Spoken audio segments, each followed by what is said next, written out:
Today I'm going to answer one of your art questions about whether or not you should find a teacher in person to take classes from or learn on your own and through online videos.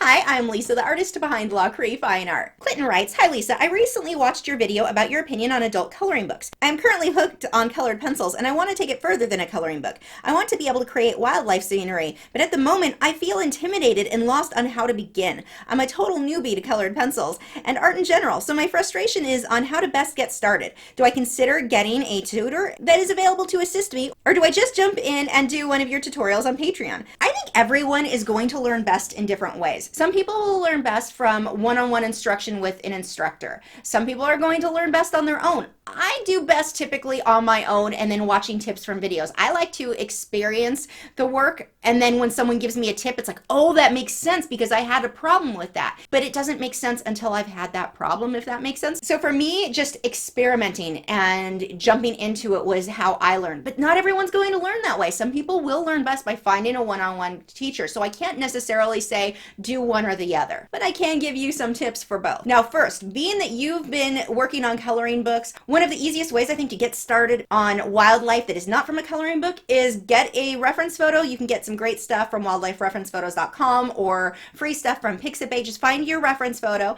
and trace it. Trace your work there and then work on coloring that. You can eventually get to where you're freehanding stuff on your own if you're not comfortable with the freehanding portion yet, but you can get started on creating your own and working on the shading and the values and all of that stuff now without it being too overwhelming as far as having to worry about the drawing portion of everything. And you can trace directly from your computer monitor. I have a video, I'll have a card pop up here so you can check that out, that shows you how to do that. Now, I always recommend, whether you're going to take classes or you're doing things online, practice. Jump into it now. Start experiencing the medium, because the more you draw, even if what you do looks terrible, it doesn't matter. You're learning from that. That's a part of the learning process. So when you get started, don't have in your head that it's going to look perfect to start with. It's not. It's probably going to look pretty terrible to start with. That's normal. That's how we learn. That's where we all started. I mean, this portrait I'm working on right here, my portraits didn't start out looking like that. They actually started out looking like this, which, yeah. That was supposed to be realistic. It's not. We all start somewhere. You don't want to sit and be overwhelmed trying to make everything look perfect.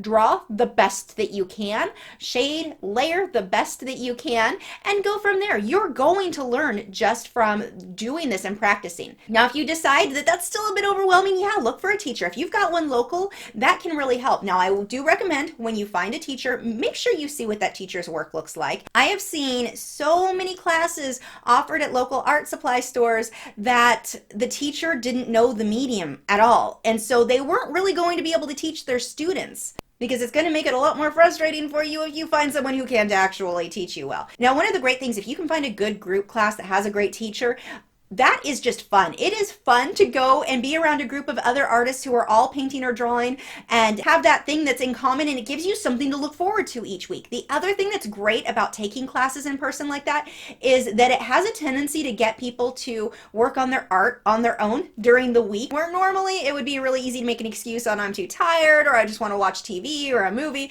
and I don't actually want to draw. If you know you have a class coming up, you're much more likely to be working on your art at home. So sometimes taking a class like that can be the very thing that you need to keep you motivated and keep you focused on the art that you're trying to create. But if you can't find a class that you're interested in, don't feel like that means you can't learn. I didn't take classes. I learned on my own just from trial and error, lots and lots of error, and not kicking myself over the errors. I knew it wasn't what I wanted my end result to be, but that's okay. I would get there.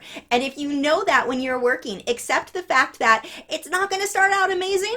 It's okay. I think that really takes away from the scary factor of I don't want to mess up. I don't know what I'm doing. It's not like driving a car where if you do something wrong, you're going to kill a lot of people. It's art. You can experiment. You can play. You can do something that's totally wrong and everything will be okay. And the best part is, if you change your mind and you take a class and you're like, I think I can learn better on my own, it's okay. You can do that. Or if you start working on your own and you realize, I think I really would want to take classes, you can do that too. It's not like you have to decide one right now and you can't change your mind later if one way didn't work for you. I have a frequently asked questions page over on my website. If you cannot find the answer to your question, there's a section where you can submit your own question to be featured in one of these videos. I'll have a card pop up here so you can check that out. Have you guys taken classes that you loved or absolutely hated. I would love to hear your stories in the comments below. If you're new to my channel and have not already done so, I have a button right there where you can subscribe to keep up with all 5 of my art videos every single week, ranging from tutorials to business and marketing and product reviews. I'll see you guys on Saturday.